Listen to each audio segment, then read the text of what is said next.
ini itu udah banyak yang para di jajaran direksi, kemudian kepala bidang, kepala seksi, saya rasa pengalamannya jauh lebih lebih banyak untuk membahas tentang kepemimpinan.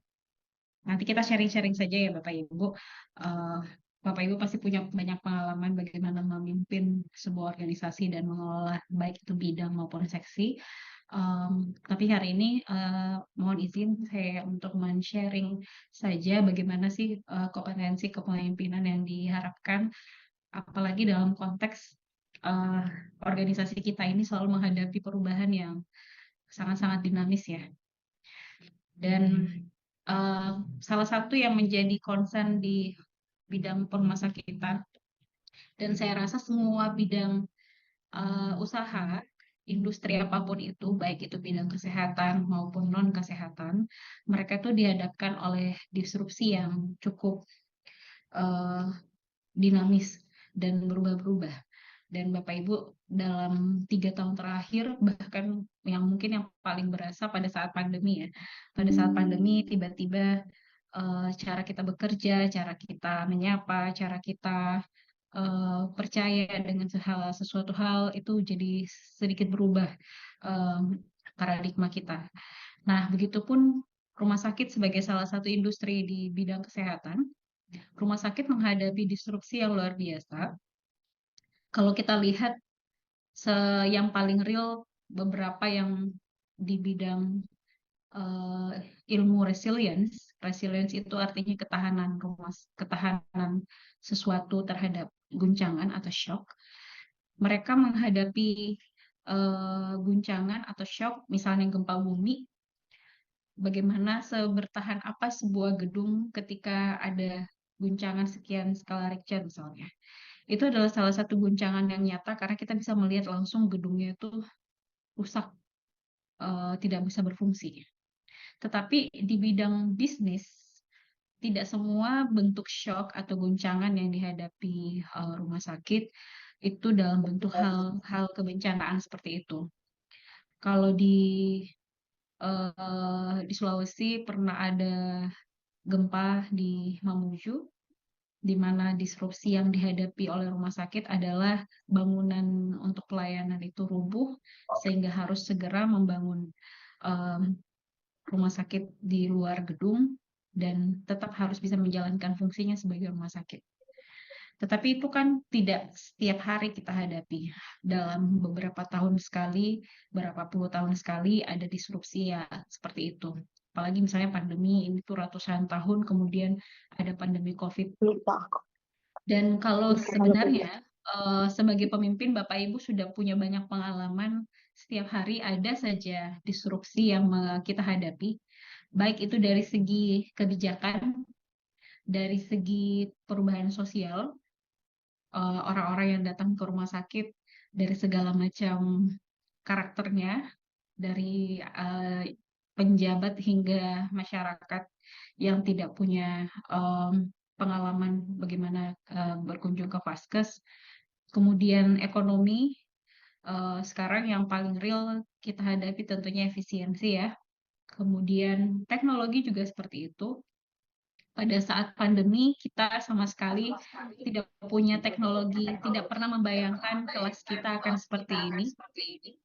Biasanya kita pasti akan bertemu di dalam ruangan, tetapi pada saat pandemi COVID betul-betul karena mengancam jiwa, akhirnya terpaksa untuk mau menggunakan teknologi. Pada saat itu semua proses belajar mengajar via Zoom yang tentunya sangat memaksa untuk kita mau berubah gitu dan mau beradaptasi.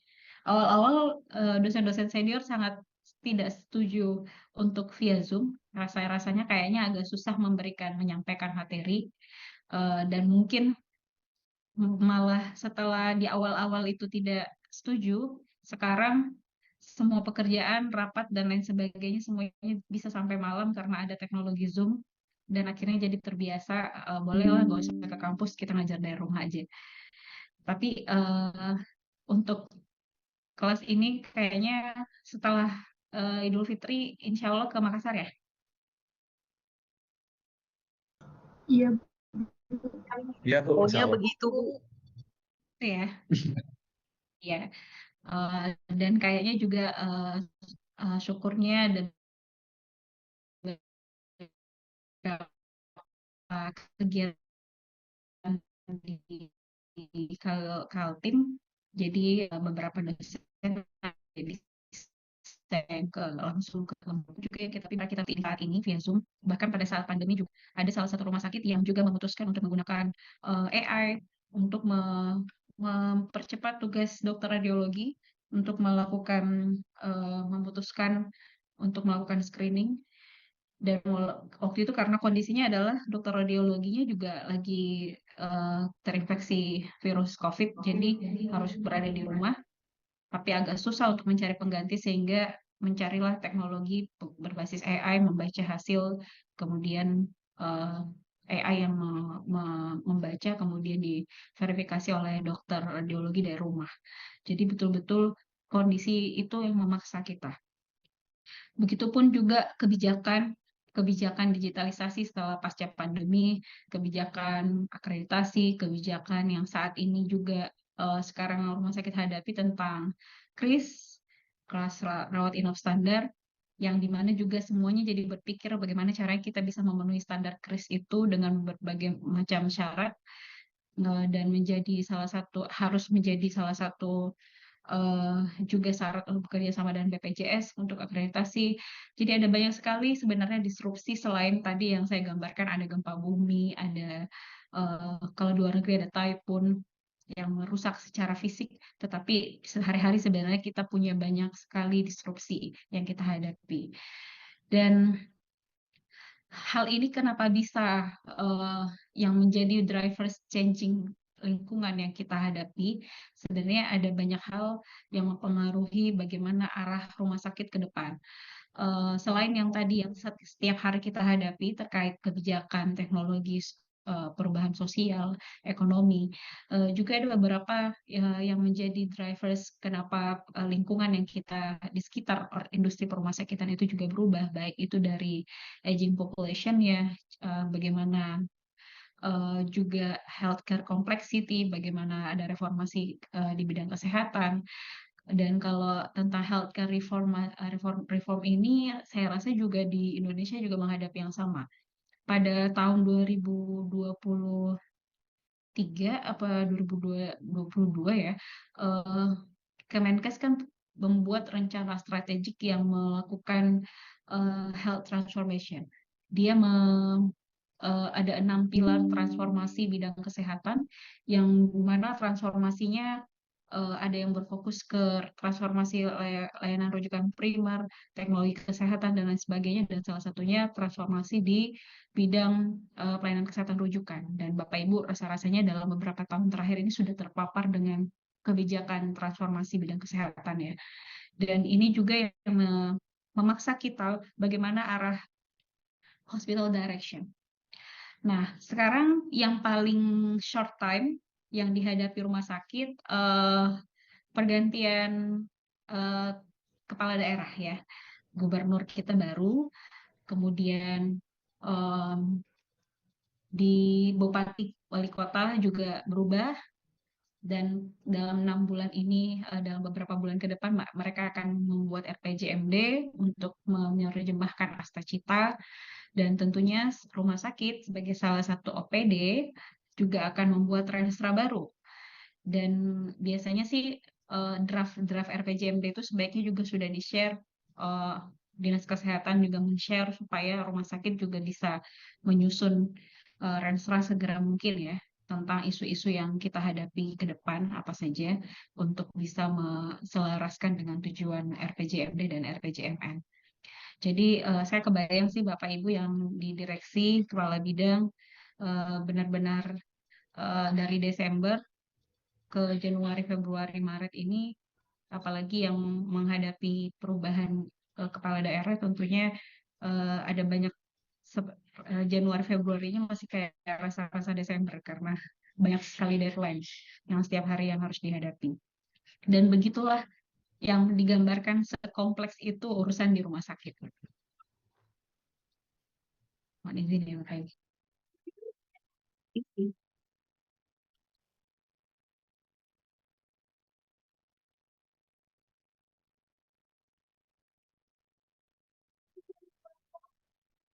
tertunda-tunda terus ya.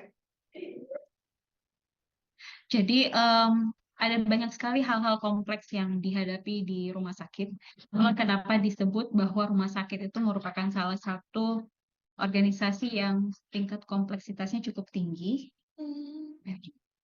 sehingga Bapak Ibu perlu terus berjaga-jaga, harus agile dengan kondisi yang volatile, kondisi yang uncertain, yang kompleks dan juga cukup ambigu.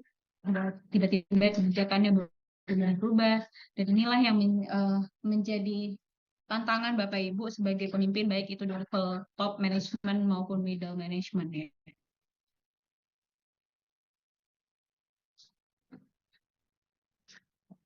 Dan tentunya juga di yang kita hadapi perubahan revolusi industri, di mana bagaimana cara kita menggunakan beberapa teknologi yang sekarang sekarang sudah berbasis AI, sudah ada yang pakai rata-rata Internet of Things dan Big Data, dan rasa-rasanya beberapa rumah sakit juga sudah mulai beradaptasi dengan hal-hal seperti ini. Tapi yang mungkin yang menjadi tantangan adalah mungkin rumah sakit kita sendiri untuk mau menginvestasikan sumber daya untuk perubahan IT, AI, kemudian Big Data, itu masih butuh komitmen dari pemimpin. Tapi memang mau tidak mau, walaupun secara nasional kebijakan digitalisasi itu kita harus ada atmosfer untuk mendorong ekosistem AI di kesehatan, tapi benar-benar semuanya itu sukses atau tidak tergantung bagaimana komitmen di rumah sakit ya. Tapi memang sudah seperti itulah eh, realita yang dihadapi sekarang. Dan begitupun juga karakteristik pasien yang datang sudah mulai sangat kritis. Mereka sudah bisa double check hasil diagnosa kita misalnya di rumah sakit. Dia juga bisa double check apa platform memang untuk mereka bertanya lagi untuk bisa second opinion. Sehingga betul-betul sekarang serba cepat. Kita betul-betul didorong untuk bisa cepat belajarnya untuk adaptasi dengan lingkungan yang sangat-sangat dinamis. Dari zaman from hunting to super smart society, saya kurang yakin apakah sepertinya di setiap provinsi itu beda-beda karakteristik masyarakatnya. Ada memang masyarakat yang mungkin kalau di Jakarta sudah bisa disebut mereka punya knowledge produk yang cukup baik, karena sebelum datang dia sudah searching. Jadi karakteristik super smart society-nya itu udah bagus gitu ya. Tapi kalau di daerah mungkin kita masih melihat orang-orang yang masih di information product ini di tahap di tengah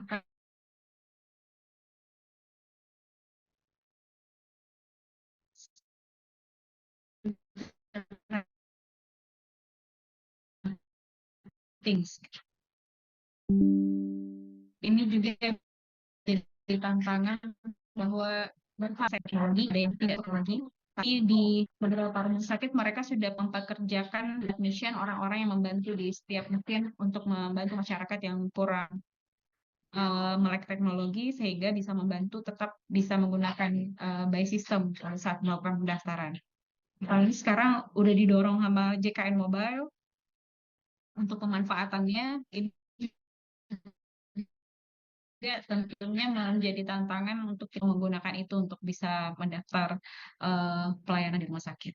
Dan rasa-rasanya Bapak Ibu sudah mungkin tiap hari jadi fenomena ya, melihat bagaimana karakteristik masyarakat, ada yang masih konvensional, ada yang sudah sangat sangat teknologi banget, sampai mau nunggu harus pakai yang antrian online dan lain sebagainya. Nah, semua tadi yang saya coba share Bapak Ibu, saya sampaikan, ini menggambarkan situasi yang VUCA dan tantangan VUCA ini rasa-rasanya udah beberapa tahun yang lalu sudah menjadi isu bahwa setiap yang kita hadapi di industri kesehatan itu memang kondisinya seperti ini. Kita akan terus menghadapi lingkungan yang bergejolak, kita menghadapi lingkungan yang tidak pasti, kita menghadapi situasi yang kompleks dan sangat-sangat ambigu. Dan ini bisa menjadi salah satu trigger bahwa untuk bisa kita bagaimana rumah sakit itu mau ke arah mana, mau menjadi rumah sakit seperti apa, dengan situasi VUCA tadi, volatile, uncertainty, complexity, dan ambiguity, kita sangat fragile kondisinya, sehingga rumah sakit itu harus bisa agile dengan beberapa pendekatan, dan salah satunya adalah pentingnya peran kepemimpinan ya. Di mana di sini kalau di buku Tools for Coward, dia melihat bahwa untuk volatility ini kita bisa menghadapinya dengan eh, pemimpin yang punya visi. Uncertainty ini dengan bisa dihadapi dengan kondisi di mana pemimpin ini punya understanding yang baik.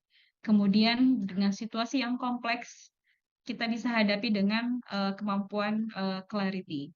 Dan ambiguity ini, karena semuanya serba ambigu, kita bisa berubah dengan punya kemampuan agility dengan yang baik, sehingga kita menjadi organisasi yang agile.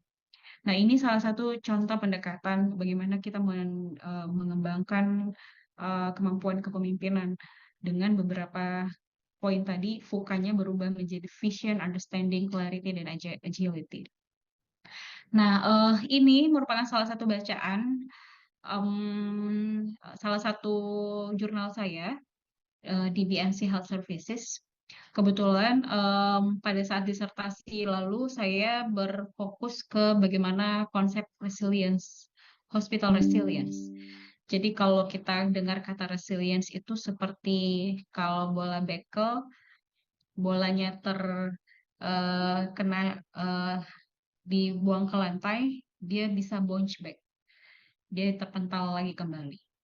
Begitupun konsep sebenarnya resilience ini kalau di technical engineering, resilience engineering dia seperti kalau gedung ada kena shock gempa, bertahan apa dia dengan guncangan akibat gempa. Nah, kalau di bidang kesehatan, konsep resilience atau rumah sakit yang bisa bertahan dengan shock atau guncangan atau stres itu salah satu yang disertasi saya adalah yang pertama mengidentifikasi disrupsi apa sih yang rumah sakit hadapi dalam konteks era disrupsi supaya dia bisa menjadi rumah sakit yang resilient, rumah sakit yang bisa bertahan dengan lingkungan yang betul-betul disruptif. Jadi disruptif dimaksud di sini adalah memang bukan konteks bencana, tetapi disruptif yang tadi yang sempat kita bahas di beberapa slide sebelumnya. Disruptif adalah bagaimana ternyata lingkungan kita itu berubah-berubah, kompleks, sangat-sangat dinamis, sehingga kita perlu tahu sebenarnya dalam konteks rumah sakit di Indonesia, shock apa saja sih yang rumah sakit hadapi gitu.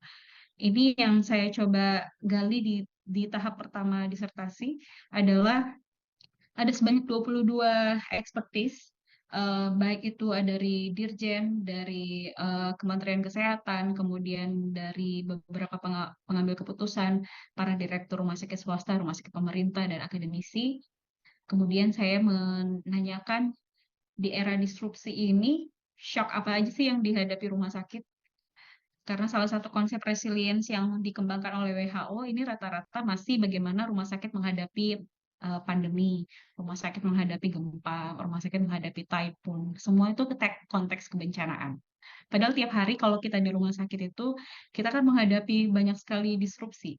Seperti setiap hari memadamkan api, ada aja api besar, api kecil yang kita hadapi, dan betul-betul itu setiap hari bergulir masalah yang dihadapi para direktur, para kepala bidang, pada direksi. Dan dari tulisan ini kita melihat bahwa hospital shock yang dihadapi dalam konteks rumah sakit di Indonesia itu ada beberapa. Disrupsinya ada yang secara eksternal, ada juga dari internal. Dari secara eksternal, rumah sakit itu menghadapi disrupsi kebijakan. Kalau kebijakan ini ada banyak sekali yang disebut, silakan dibaca di papernya, bahwa sekarang rumah sakit menghadapi perubahan kebijakan baik itu BPJS dan lain sebagainya.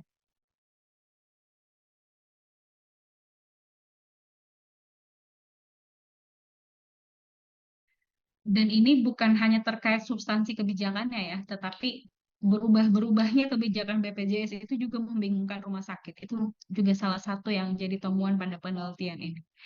Kemudian perubahan paradigma pengelolaan rumah sakit. Yang lalu misalnya karena kita fee for service, terus kemudian berubah sistem BPJS, inasi bijis dan lain sebagainya, semuanya sudah berpikir cost containment. Bahkan rumah sakit swasta menghadapi, kalau dulu mitra saya datang berobat sudah nggak mikir berapapun pasti mereka bayar. Tapi sekarang mereka udah berpikir pakai paket BPJS aja deh biar bisa lebih efisiensi. Jadi ya agak berubah cara mengelola rumah sakit, sudah berfokus cost containment dan lain sebagainya. Kemudian perubahan pasar dan perilaku konsumen. Ini juga sangat menjadi salah satu yang menurut para expert di rumah sakit Indonesia. Perubahan pasar ini tentunya karena ya tadi kita memang dipaksa ada ekosistem digital selama post pandemi. Jadi perilaku konsumen kita juga bergeser terkait penggunaan teknologi. Kemudian kemajuan teknologi ini sangat banyak rasanya, entah itu robotik, kemudian penggunaan AI dan lain sebagainya. Ini juga menjadi disrupsi yang rumah sakit hadapi. Eh, ekonomi, ekonomi juga masih disebut walaupun waktu itu belum menjabat presiden saat ini, tetapi para expert di bidang rumah sakitan juga berpikir bahwa konteks ekonomi ini juga menjadi salah satu tantangan bidang rumah sakitan, entah itu inflasi karena serba mahal untuk membeli alat kesehatan.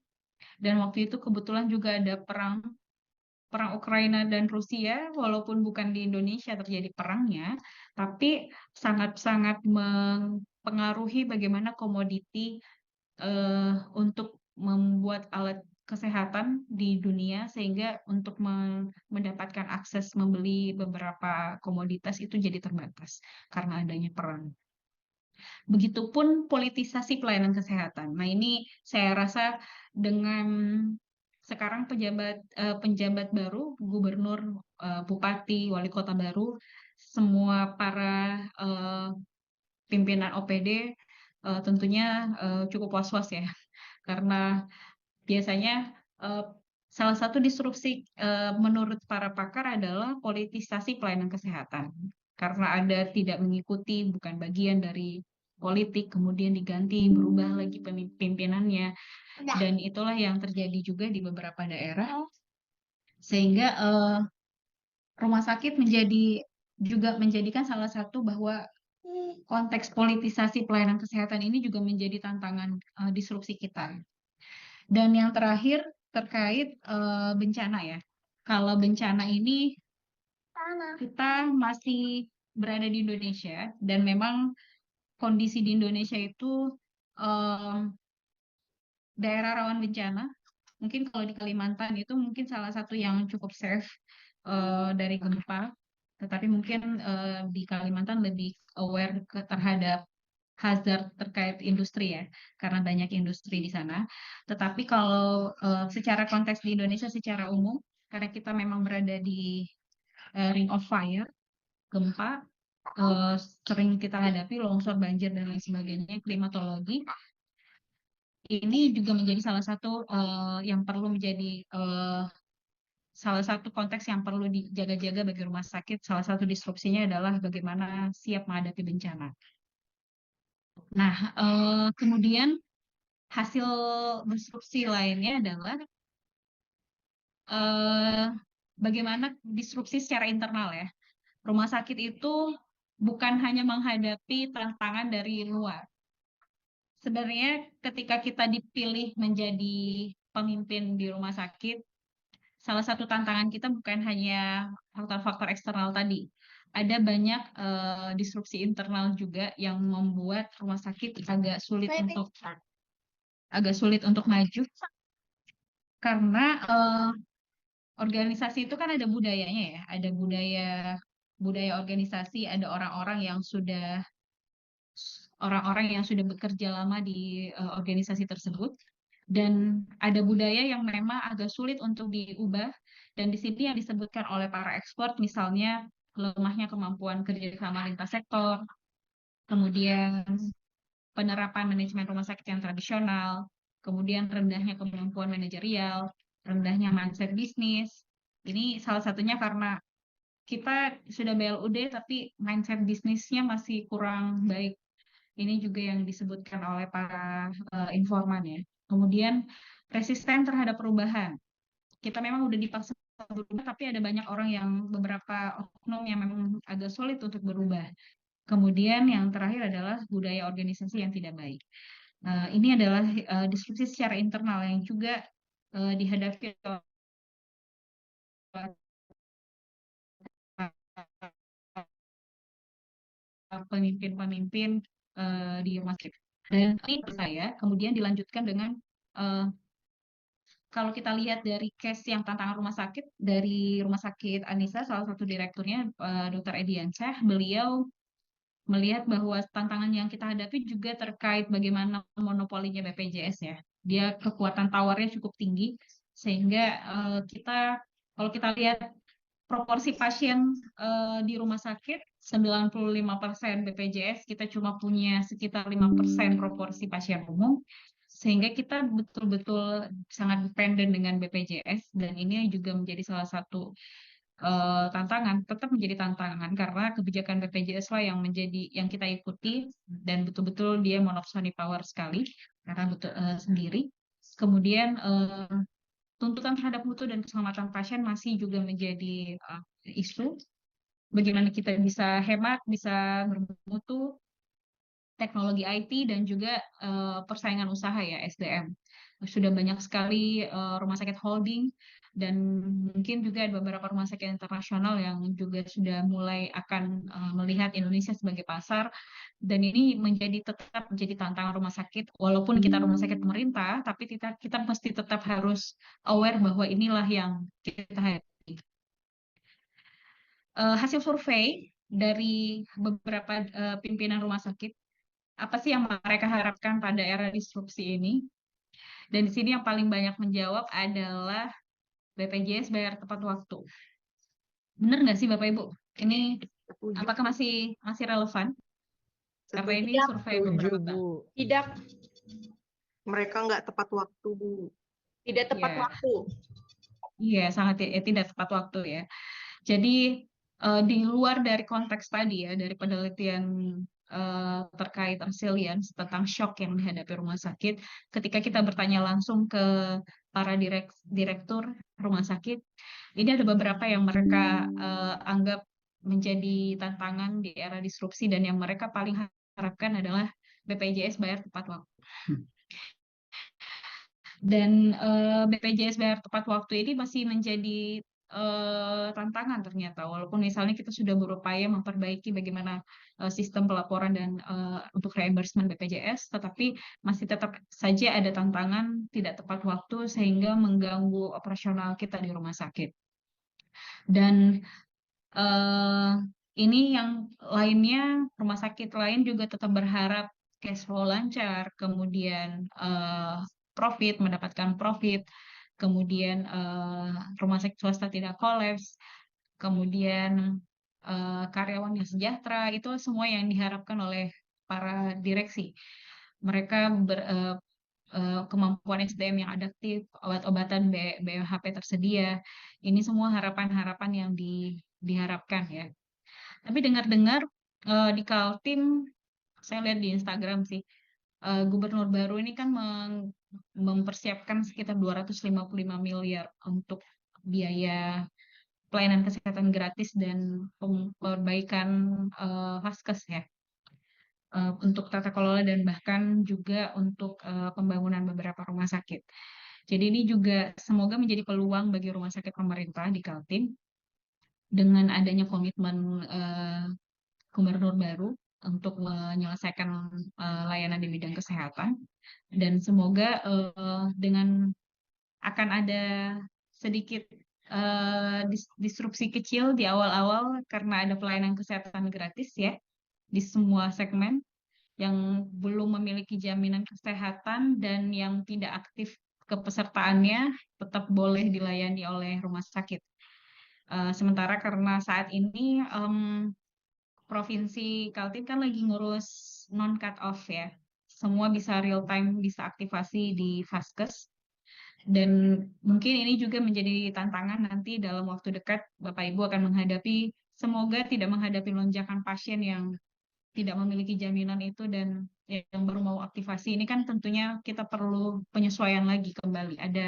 Tiba-tiba ada gelombang pasien yang cukup banyak karena ada kebijakan pelayanan kesehatan gratis. Jadi ini juga menjadi perlu siap-siap Bapak Ibu. Pada saat launching program ini semoga Bapak Ibu bisa segera adaptasi juga dengan kebijakan baru Gubernur baru Kaltim ya. Nah, tahap 2 dari disertasi saya ketika kita sudah tahu shock rumah sakit, ternyata saya kembali menanyakan, apa sih Dok, Prof, kalau kita supaya bisa menjadi rumah sakit yang bisa bertahan di era disrupsi, apa saja yang harus kita miliki? Indikator apa saja yang rumah sakit harus pertimbangkan kita punya supaya kita bisa bertahan? Dan salah satu yang menjadi penting adalah di sini bagaimana effective leadership. Pentingnya kepemimpinan di rumah sakit. Di luar dari yang lain, kita perlu kemampuan transformasi digital, kita harus punya kemampuan flexibility dalam managing resources, kita harus punya kemampuan situation awareness, dan lain sebagainya. Tetapi masih dari berbagai penelitian dalam 2 dekade terakhir pun juga kepemimpinan ini masih selalu muncul. Pemimpin mempunyai peran yang sangat penting untuk bisa rumah sakit itu bertahan di era disrupsi. Dan yang seperti apa kira-kira kepemimpinan yang bisa bertahan itu, dan ini yang masih menjadi debatable ya. Kita mau melihat pemimpin yang seperti apa sih sebenarnya di konteks perumah sakitan. Karena kita pertama menghadapi yang tadi external disruption dan kita juga menghadapi internal disruption. Dan untuk menjadi bisa effective leader, bisa adaptasi dengan kondisi di luar, dan kita bisa ngayong orang-orang yang ada di dalam, itu betul-betul masih hal-hal yang challenging bagi rumah sakit. Apalagi pemimpin rumah sakit kita, khususnya rumah sakit pemerintah, itu masih tidak banyak yang mengesampingkan kompetensi. Rata-rata mungkin ada yang masih jalur kedekatan, masih jalur misalnya bagian dari tim sukses dan lain sebagainya ya. Jadi masih belum melihat bagaimana kompetensi para direksi atau direktur sesuai dengan kompetensi seorang pemimpin. Dan ini memang masih menjadi PR juga untuk rumah sakit, khususnya rumah sakit pemerintah. Nah, next, what are hospital leadership competencies that fit for next practice? Kira-kira kalau kita lihat ilmu kepemimpinan yang belakangan sering kita dengar ya, ada kompetensi apa saja sih yang kita harus punya supaya kita bisa fit dengan situasi lingkungan rumah sakit yang kita hadapi. Beberapa yang saya coba lihat dari beberapa tulisan, saya mengutip ya dari Academy to Innovate Human Resources, bahwa kompetensi kepemimpinan yang penting di era saat ini itu dibagi menjadi 3. Yang pertama adalah kompetensi for leading the organization, kemampuan untuk memimpin organisasi. Jadi ini hal-hal kalau di mata kuliah perilaku organisasi ini membahas tentang bagaimana kita managing konflik, resources, dan lain sebagainya. Sedangkan yang kompetensi yang kedua adalah bagaimana leading others. Kita juga bisa memimpin orang lain. Jadi mungkin kalau di benda sekitar kita, di lingkungan kita misalnya sebagai as a human, kita menghadapi orang, para pegawai kita, para staff, kita menghadapi manajer, wadir, dan lain sebagainya. Bagaimana seorang pemimpin rumah sakit bisa memimpin para anggota organisasi ini yang level pendidikannya beda-beda, level pengetahuannya beda-beda, apalagi motivasinya ya. Motivasinya tuh beda-beda. Dan kompetensi untuk leading others ini supaya dia mau bergerak sesuai yang kita mau, ini kan tentunya butuh ilmu juga.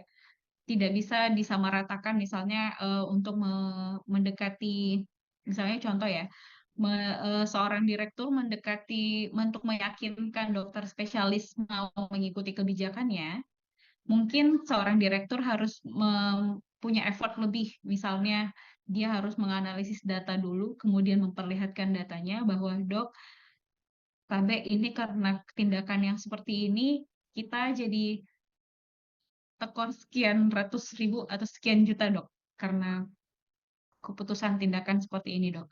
Mungkin perlu dievaluasi lagi clinical pathway-nya seperti apa.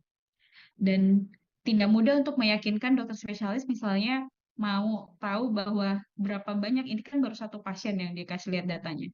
Setelah dikasih lihat bahwa dalam 1 bulan kalau masih seperti itu cara tahapan tindakannya, kita sudah rugi 30 juta dok misalnya. Dengan pasiennya cuma sekian pendapatan dari pasien poli berikut gitu. Ini salah satu direktur yang tahu bahwa kalau dokter spesialis saya harus betul-betul sedikit bekerja lebih effort supaya bisa meyakinkan dan mau mengikuti keinginan saya. Misalnya tolong patuhi clinical pathway, tolong kita tetap sesuai on budget, sesuai dengan BPJS, supaya tetap bisa berjalan operasional rumah sakit kita nggak ini ya, nggak defisit. Tapi misalnya pada saat dia mau merubah frontliner, seorang misalnya cleaning service tentunya tidak berbasis data kadang-kadang. Pendekatannya beda dengan cara bagaimana dokter spesialis. Kalau cleaning service kita tanya, ini kebijakannya seperti ini berdasarkan undang-undang ini, Permenkes ini nggak boleh kalau ininya dicampur dengan yang medis dan non medis. Biasanya pendekatannya agak cukup sulit untuk berbicara dari segi knowledge. Tetapi ada beberapa orang yang menggunakan pendekatan personal, diajak makan siang bareng dulu misalnya, atau sarapan bareng terus ngobrol, dan bisa disampaikan dengan cara yang baik untuk coba diperbaiki cara membersihkannya, khususnya di ruang tertentu misalnya. Dan ini juga menjadi salah satu kompetensi. Leading others itu sangat bervariasi cara approaching-nya. Jadi Bapak Ibu juga ketika kita menjadikan ini salah satu kompetensi, memang penting untuk mengasah diri juga bagaimana kita bisa meyakinkan dan memberdayakan orang. Kemudian yang ketiga adalah competencies for leading the self. Bagaimana kita bisa memimpin diri kita sendiri. Nah, kayaknya ini yang paling sulit. Kadang-kadang kita punya kemampuan secara pengetahuan, kita tahu bahwa apa yang harus dilakukan. Kemudian kita sudah tahu bahwa siapa yang harus digerakkan dan bagaimana cara dia digerakkan. Tapi kadang dengan kondisi itu ada saja yang bisa memicu misalnya emosi gitu ya. Dan agak sulit untuk bisa mau dikritik atau agak sulit untuk menyerahkan orang lain dulu untuk silahkan take your time untuk bicara. Tetapi misalnya agak sulit untuk menurunkan ego, itu adalah hal-hal yang juga menjadi salah satu ternyata kompetensi untuk seorang pemimpin. Kompetensi untuk leading the self. Dan saya rasa ini juga walaupun bukan di rumah sakit, di bidang apapun, atau kita ya namanya juga manusia, semuanya memimpin untuk dirinya sendiri minimal. Dan ini ternyata menjadi salah satu keyword kompetensi leadership untuk organisasinya bisa punya kinerja dan sukses gitu. Jadi itu tadi 3. Diharapkan dengan leadership kompetensi yang 3 tadi, diharapkan seorang pemimpin bisa creating impact, bisa inspiring, bisa memotivasi pegawai, bisa membangun hubungan yang baik dengan semua, baik level top, middle, hingga frontliner, bisa membuat informed decision yang sangat baik, dan bisa navigating and driving change. Karena situasinya itu berubah, kita perlu tahu gimana caranya supaya bisa merubah orang lain gitu. Saya ingat mungkin di sini ada salah satu beberapa dari Parkesit ya. 2000 berapa ya, itu kita pindah dari rumah sakit lama ke rumah sakit baru. Saya ingat rumah sakit Parkesit sebelum pindah ke gedung baru itu direkturnya Dr. Yuli mencoba untuk melakukan transformasi dengan untuk bisa menavigating para orang-orang di gedung lama dan bisa orang lama ini bertransformasi value-nya dalam bekerja. Saya ingat salah satu upaya beliau adalah membuat job description sampai input, proses, output untuk setiap kalimat job desk itu dibuatkan. Misalnya nih, kepala instalasi rawat jalan. Ada 10 job desk, ada 10 kalimat job desk kepala instalasi rawat jalan. Kemudian beliau membuatkan apa saja input yang disiapkan untuk melaksanakan job desk pertama, dan apa proses yang dilakukan untuk melaksanakan input kalimat untuk melaksanakan job desk kalimat pertama, dan apa output yang diharapkan, dokumen seperti apa namanya untuk dia menjalankan job desk nomor 1. Sampai segitunya ya. Seperti kayak memang supaya orang nggak bingung lagi. Jadi kalau kadang-kadang kan kalau kita diberi job desk, kita membaca ada 10 job desk saya, ini yang kewenangan saya. Tapi dengan beliau mencoba untuk membuat input, proses, output di setiap job desk-nya, orang-orang jadi tidak lagi berinterpretasi yang berbeda-beda. Karena sudah jelas misalnya, seorang kepala instalasi rawat jalan harus punya salah satunya adalah menyusun laporan capaian SPM rawat jalan setiap bulan. Sehingga input yang harus disiapkan di situ ditulis bahwa daftar SPM rawat jalan. 2. Form pengukuran SPM rawat jalan. Kemudian prosesnya adalah mengukur SPM sesuai dengan hasil form yang tadi di input, dan output yang diharapkan adalah laporan SPM rawat jalan. Jadi sangat clear untuk seorang kepala instalasi menjalankan satu saja job desk itu, ada input, proses, output yang secara tertulis jelas bisa dibaca oleh para staf dan siapapun yang berada di posisi itu bisa mengikuti the pattern bagaimana budaya organisasi. Jadi satu bundel itu kami coba bikin sampai semua instalasi dari level top hingga saya nggak ingat sampai middle manager sampai kepala instalasi itu dibuatkan yang seperti itu, input, proses, outputnya, sehingga navigating dan driving change pada saat Parkesit pindah ke rumah sakit baru itu menurut saya cukup smooth ya. Walaupun mungkin Bapak Ibu yang tahu bagaimana kondisi realnya ya, tapi menurut saya itu menjadi salah satu tools untuk memudahkan mengarahkan orang-orang yang kita agak sulit mau setiap hari memberitahu. Nggak mungkin kita tiap hari memadamkan api karena hal-hal personal. Tapi ketika kita yang membuatkan sistemnya, kita bisa membuat impact yang lebih clear bahwa saya sebagai kepala instalasi ternyata ada 10 dokumen ini yang saya harus fokus. Ada daftar list masalah, ada daftar rencana tindak lanjut, ada program apa yang harus saya buat, dan berapa jumlah SOP yang harus saya buat. Itu semuanya udah tertulis secara jelas. Sehingga para pemimpin yang tahu bagaimana leading the organization, dia bisa mau navigating dan driving change dengan sangat mudah.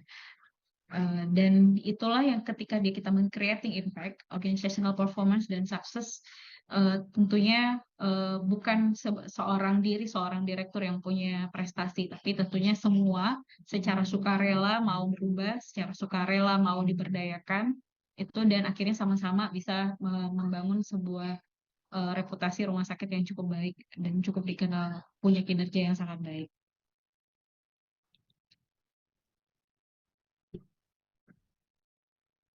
Nah, ini penjelasan lebih detail ya, bagaimana kompetensi leadership.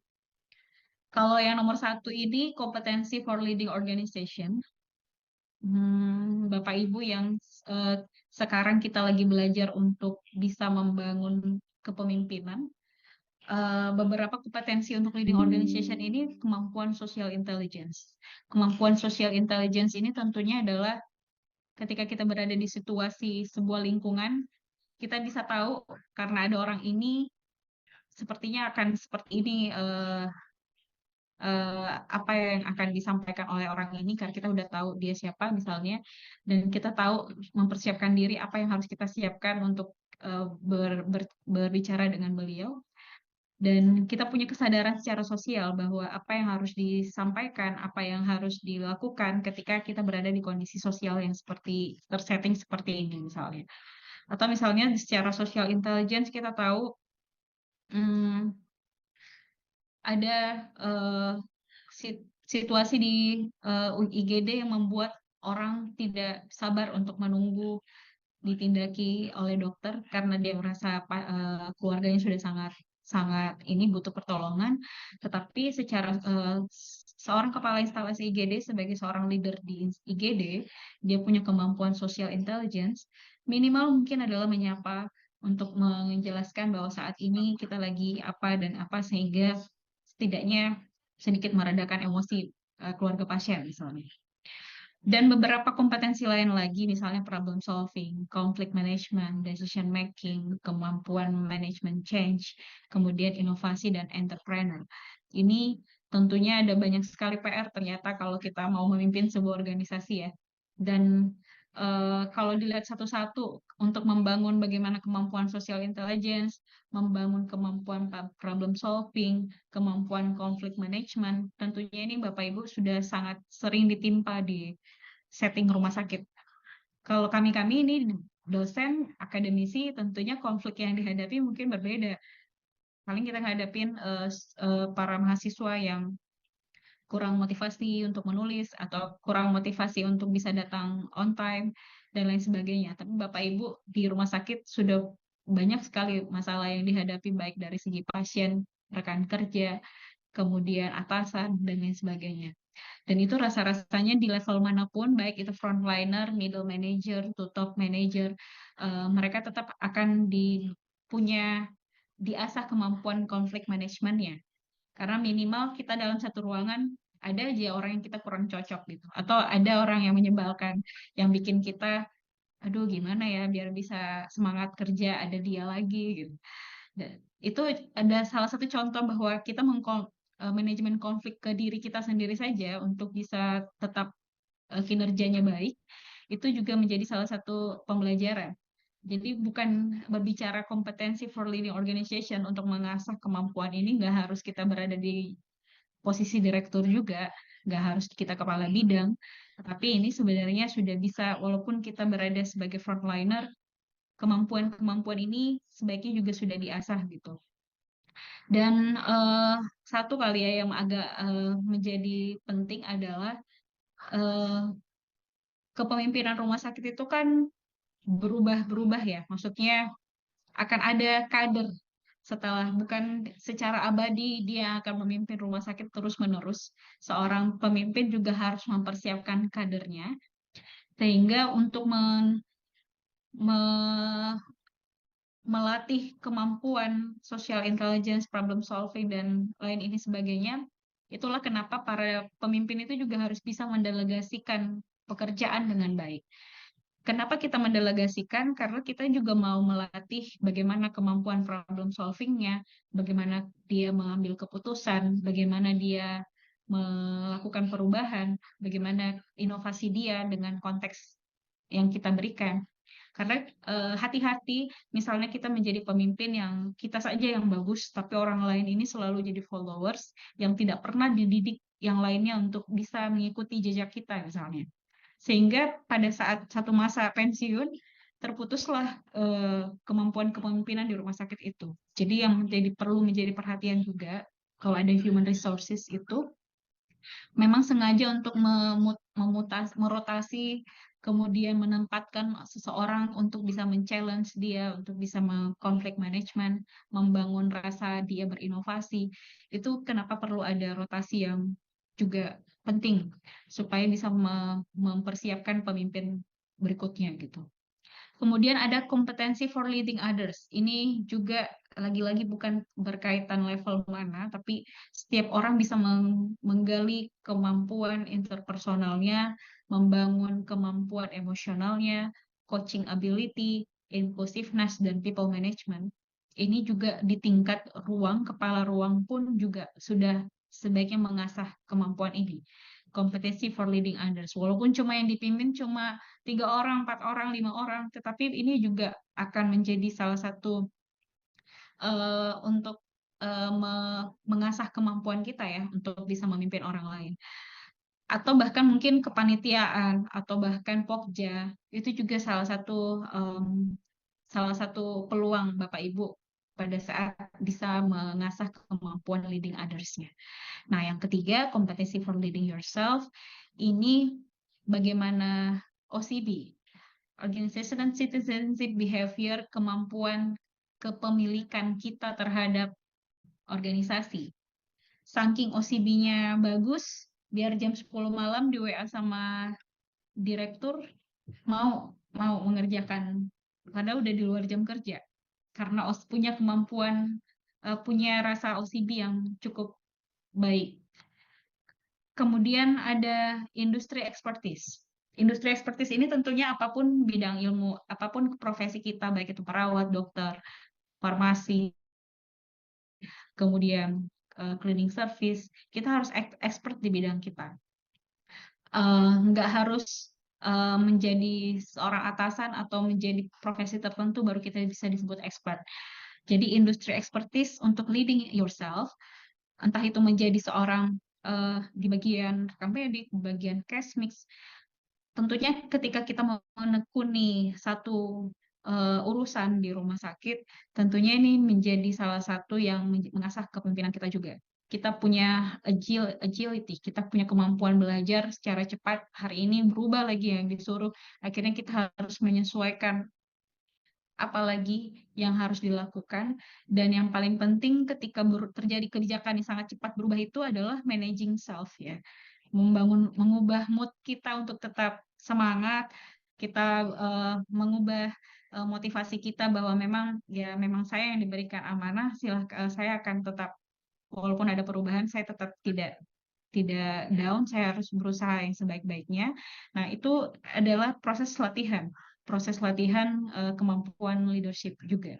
Jadi 1, 2, 3 ini semoga sih bukan hanya di middle dan top management ya yang fokus ke ini, tetapi soft skill training untuk para frontliners, karena mereka yang akan menggantikan kita ke depan nanti, mereka yang akan naik ke middle naik ke top, ini perlu menjadi catatan penting untuk terus diasah untuk seluruh anggota di organisasi, seluruh staf dan tenaga. Nah, menurut bacaan ini, ada beberapa cara untuk membangun kompetensi leadership, di mana di sini silahkan nanti dibaca saja apa action untuk kita bisa lakukan hari ini supaya kita punya kompetensi yang tadi. Kita punya kemampuan social intelligence, kita punya kemampuan problem solving, kita punya kemampuan change management, inovasi, dan sampai encourage sesuatu. Ini ada beberapa saran, nanti bisa dibaca sendiri, bisa dibantu translate, dan ada helpful resource-nya. Dan menurut saya ini menjadi bukan terlambat untuk dipelajari ya, walaupun kita sekarang misalnya bukan seorang kepala bidang, kita bukan kepala seksi, kita masih staf biasa, tetapi action to start taking today untuk bisa menguasai kompetensi-kompetensi ini sebenarnya juga adalah salah satu yang berimpact ke habit kita. Saya ingat salah satu buku yang terkait The Power of Habit, seorang yang 30 tahun yang lalu sibuk di kamar aja, tidak mau ketemu orang, tidak mau bersosialisasi, sibuk dengan dirinya sendiri. Kemudian di hari di hari ini pada saat dia berubah menjadi seorang konsultan yang bicara dengan sangat percaya dirinya depan orang lain, dan salah satu action untuk start taking yang today yang dia lakukan adalah merubah memutus siklus, misalnya bangun pagi. Ketika dia merubah untuk mengubah semua kebiasaan buruknya, merokok, ke klub malam misalnya, kemudian tidak bergaul dengan orang lain, tidak sama sekali berkontribusi terhadap sekitar, itu salah satu yang dia ubah pertama adalah mau bangun pagi sehingga rutinitasnya juga berubah. Ini misalnya ada contoh managing yourself ya, kompetensi managing yourself. Kadang-kadang di sini yang menjadi saran adalah develop a time management system, kayak Pomodoro Technique. Kadang-kadang kita datang ke rumah sakit, kita punya waktu misalnya 5 jam kerja, tapi kadang-kadang kita terdistraksi ke kantin lah, makan gorengan dulu lah, kita ngobrol dulu lah, apa yang seru di TikTok, apa yang trending hari ini. Tetapi dengan managing yourself, kita tahu bahwa hari ini kita punya goals, apa yang harus saya lakukan, ada 3 yang harus minimal harus selesai hari ini. Dan ini kayak Pomodoro teknis ini, misalnya dia berpikir kalau kita fokus dulu 25 menit, kemudian kita istirahat 5 menit, berinteraksi dan lain sebagainya. Setelah itu lanjut lagi repetisi 25 menit, konsentrasi 5 menit, istirahat, begitu terus sampai 3 kali, kemudian istirahat sampai setengah jam, long restnya 3 jam setelah 3 kali 25 menit melakukan yang tadi. 25 menit kerja, 5 menit istirahat. Sama sebenarnya kayak kalau di luar negeri saya ingat kita baru kuliah 40 menit, kemudian setelah itu kita snack time. Kita keluar dari kelas, terus kita kumpul di ruang snack time untuk bersama teman-teman ngobrol dengan snacknya masing-masing. Kalau biasanya ada kelas juga yang sudah nyetoknya snack dan coffee break di situ. Setelah ngobrol 5 menit, terus kita masuk kelas lagi. Karena memang sudah jenuh. Apalagi ini ya, di Zoom, udah berapa menit nih kita ngobrol. Sudah cukup bikin kita kayak, aduh, udah nggak konsentrasi. Padahal sebenarnya yang baik adalah ada beberapa menit dulu kita konsentrasi, karena kita kan punya batasan konsentrasi ya, berapa menit awal kita bisa konsentrasi, setelah itu kita buyar, udah ngantuk, udah kurang konsentrasi.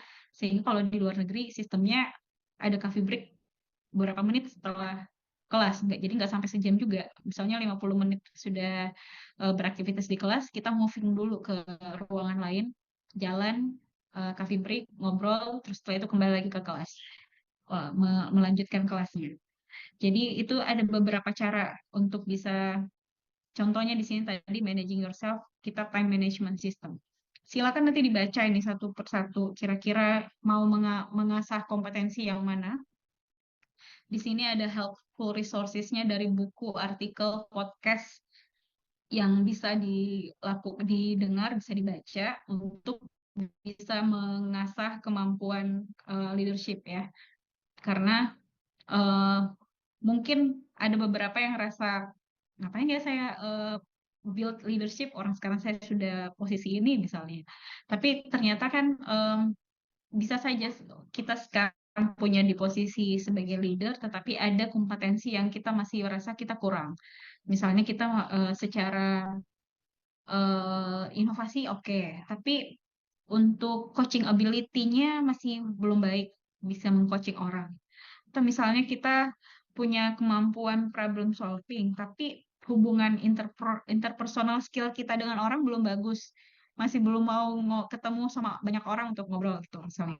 Ini yang bisa menjadi salah satu yang bisa membantu ya, ketika kita mau mengasah lagi kembali kemampuan kompetensi kepemimpinan kita.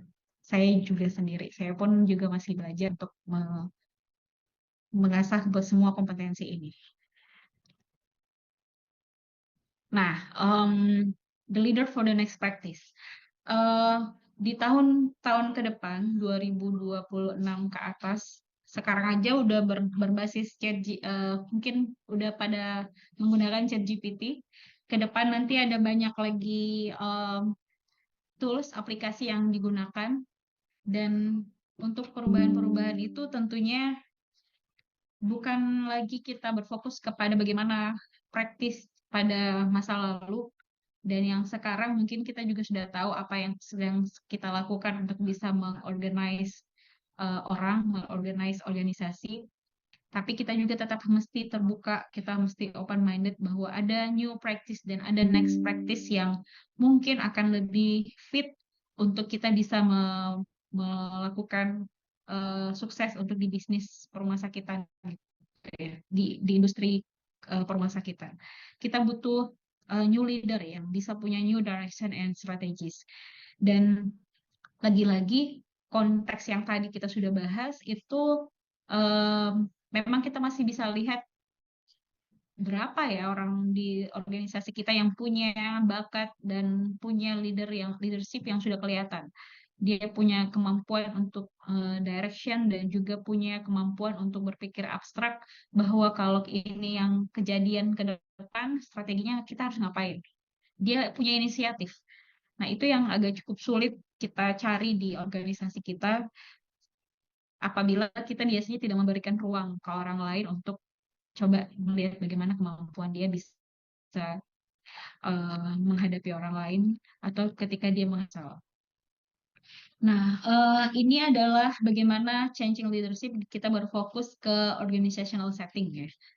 Kalau kita lihat di bagaimana perubahan yang dimaksud adalah dari organisasi sebagai sebuah mesin, kemudian kita melihat berpersepsi bahwa organisasi itu adalah juga organisme. Namanya juga organisme berarti kan dia hidup ya. Bukan kalau mesin tentunya dikendalikan. Sedangkan organisme itu dia bisa berkembang biak, bisa ke samping, bisa berkembang ke atas gitu, bisa tumbuh tinggi. Nah, itu juga yang diharapkan di changing organization ini. Kalau kita lihat di sini ada top dan hierarki, ada birokrasi, kemudian ada instruksi di setiap bidang, ada jelas SOP yang dilakukan, tetapi di sini changing leadership di mana dilihat bahwa ada satu pemimpin yang memperlihatkan direksi dan enables action, tetapi di dalam setiap yang kecil-kecil ini semua juga ada yang punya kemampuan leaders yang baik. Dan dengan berbaur seperti ini, ada tim yang sudah bisa bekerja baik interprofessional collaboration. Dia punya kemampuan untuk bisa berubah, bisa fleksibel, kemudian fokusnya ke hal-hal yang penting saja karena memang sudah bekerja bersama-sama. Bukan kalau kita misalnya masih mengkotak-kotakan, kadang-kadang kita tidak punya studi banding bahwa oh ternyata sesulit itu jadi dia ya. Misalnya gitu. Sesulit itu ya kalau kita di instalasi itu kita kan cuma bisa lihatnya dari sini, dari kantor kita, dari ruangan kita. Tapi ketika kita berbaur, ada proses rotasi. Kalau nggak salah di rumah sakit Unhas itu paling sering rotasi dalam beberapa waktu tiba-tiba berubah lagi bidang yang ditekuni, berubah lagi job desk-nya, pindah ruangan lagi, sehingga agak cukup membuat staff-staffnya itu fleksibel. Cukup fleksibel, tidak selamanya misalnya karena dia di bidang itu dia terus sampai 10 tahun, 15 tahun. Tapi ada waktu yang dimana kita merotasi supaya orang itu bisa diberikan ruang untuk belajar, bisa menghadapi orang lain dengan misalnya ada seorang staf yang karena sudah 10 tahun di situ dan menghadapi staf teman ruangannya yang pendiam, ekspresifnya nggak ada sama sekali, dan di situ yang membuat dia, aduh, selalu mendem gitu, dan akhirnya sakit karena sering mendem dan karena nggak ada teman ngobrol. Ada orang tapi kayak nggak ada karena saking temannya ini termasuk orang yang nggak bisa ngobrol. Tapi manajemen yang melihat yang tahu bahwa kayaknya nih orang kurang cocok di posisi itu, akhirnya dia dipindahkan misalnya ke yang dia harus moving ke semua ruangan untuk melihat perlengkapan bagaimana pengadaan logistik. Dan ternyata kita dilihat dari setelah dia dipindahkan, baru dia suka ngobrol, suka ketemu orang. Ternyata selama ini dia butuh jalan ke sana kemari keliling supaya dia mau ngobrol dengan orang. Kalau selama ini dia di depan laptop di ruangan itu saja, dia seperti tidak tidak punya semangat untuk bekerja, dan itu juga menjadi challenging bagi human resources di rumah sakit. Kita bisa melihat bisa saja orang ini bikin konflik di unitnya karena mungkin dia memang nggak terlalu suka dengan lingkungan dia di situ. Dia perlu dipindahkan ke tempat lain.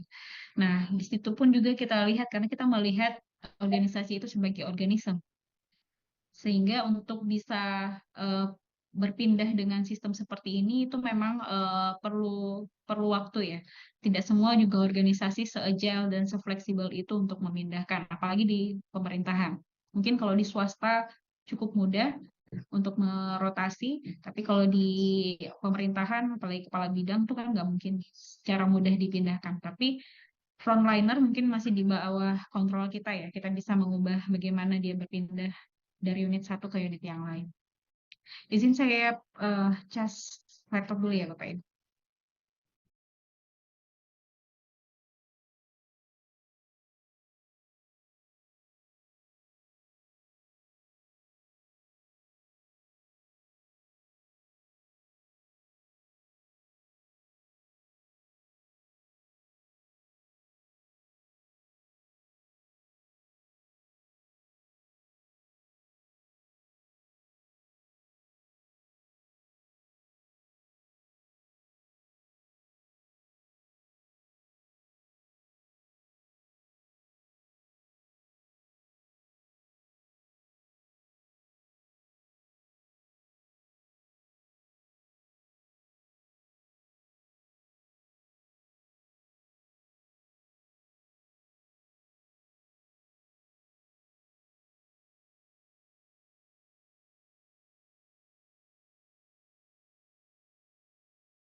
Baik,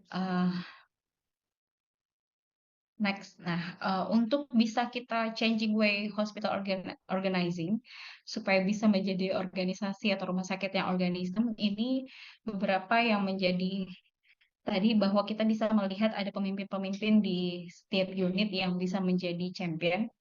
Dan ini kalau kita lihat, ini menjadi berimplikasi pada better and future hospital practice.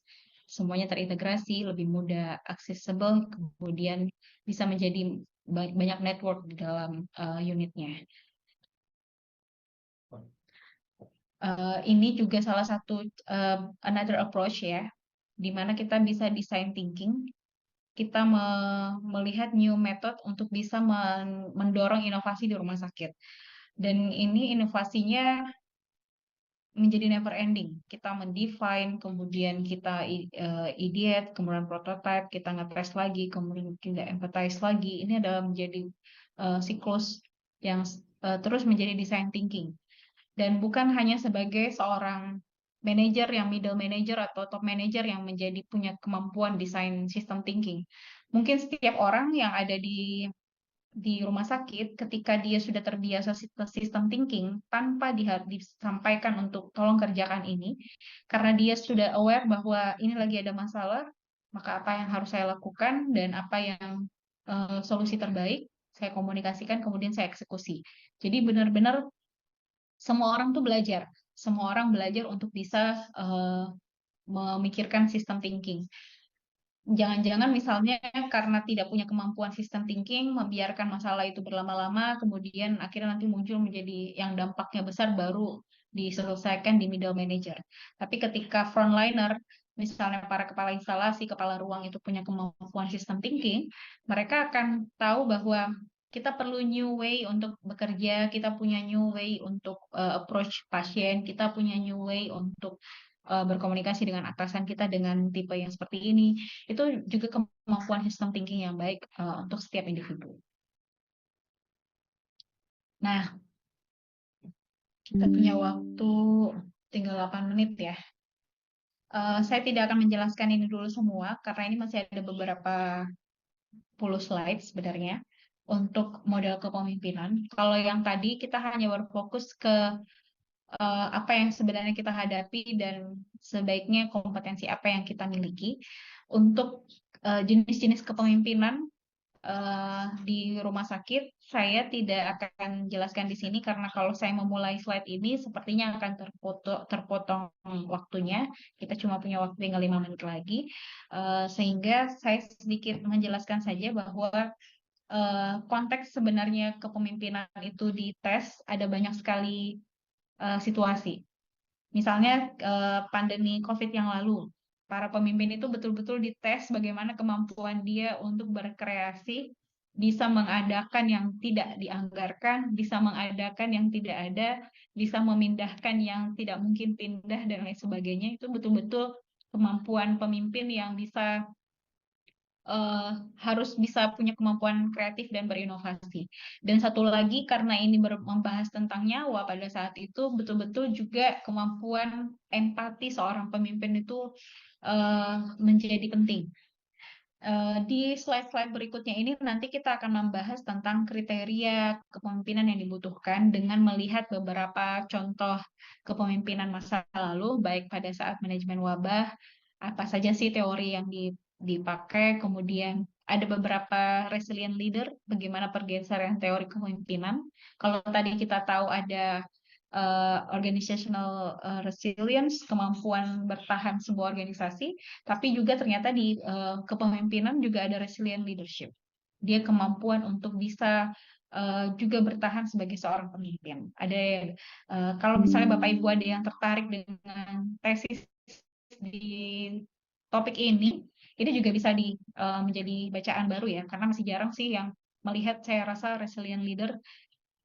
Resilient leader belum tentu tentang meneliti seorang direktur ya, tetapi kita bisa melihat di kepala ruangan, kepala instalasi, kemampuan dia untuk memahami, mengidentifikasi, memahami situasi, apakah dia termasuk orang yang bisa tahu apa yang harus dilakukan, tanpa itu harus terjadi dulu baru dia mau eksekusi, tapi dia sudah bisa meramalkan kalau begini situasi sehari-hari kayaknya bakalan kayak gini deh nanti.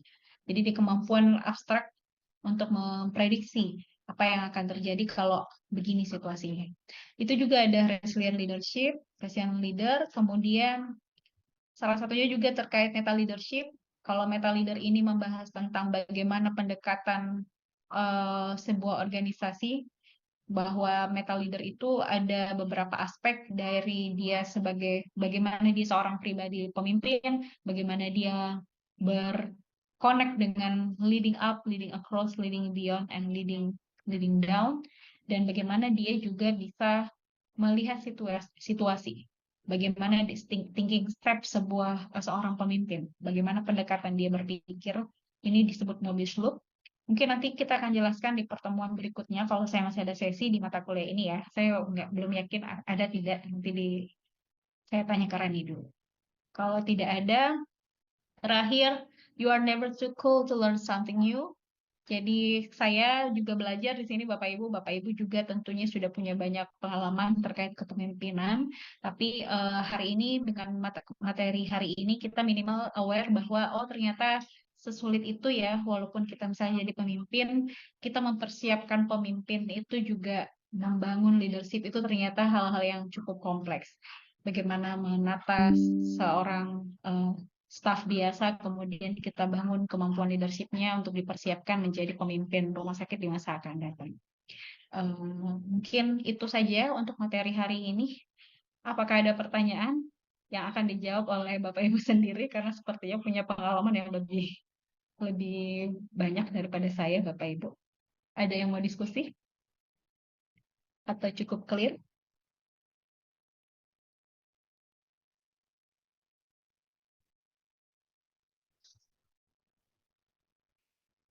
Jelas ya Bapak Ibu? Kalau tidak ada pertanyaan, terima kasih untuk materi hari ini. Kita sudah membahas tentang leadership. Semoga di pertemuan berikutnya sempat membahas tadi ada beberapa slide yang belum saya jelaskan. Nanti kita bisa berdiskusi. Ya, terima kasih. Saya tutup dengan ucapan Alhamdulillahirabbil alamin. Assalamualaikum warahmatullahi wabarakatuh. Waalaikumsalam warahmatullahi wabarakatuh. Terima kasih. Waalaikumsalam warahmatullahi wabarakatuh. Ya, selamat menjalankan aktivitas lagi Bapak Ibu. Semoga sehat ya. Terima kasih. Amin. Ya, semangat beberapa jam lagi beduk maghrib. Ya, terima kasih Zenlis. Assalamualaikum.